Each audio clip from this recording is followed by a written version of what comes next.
my research focuses on what is an insurgency and how did the British conduct counterinsurgency operations. The revolution, the American Revolution, began as an insurgency.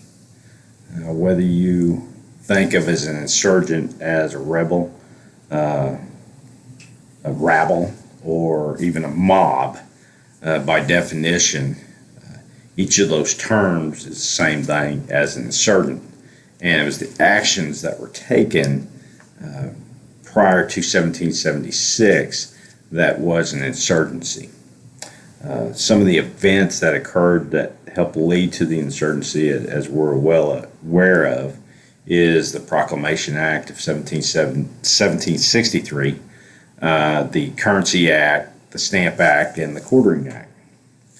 Now, the research, I then defined what counterinsurgency is and identify what actions the British could have taken to quell and lessen the rebellion.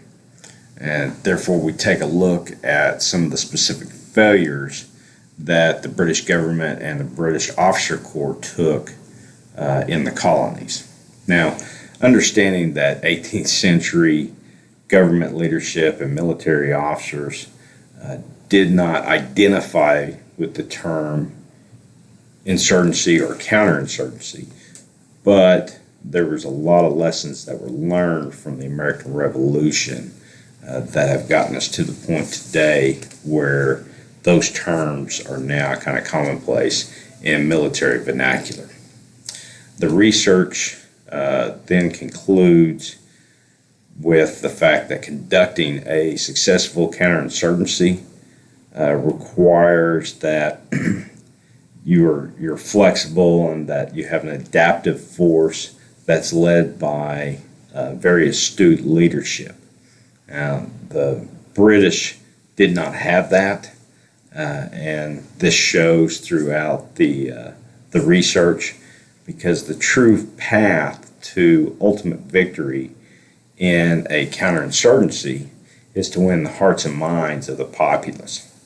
The key terrain, if you will, is not a geographic location, such as a town or a region, but it is the population.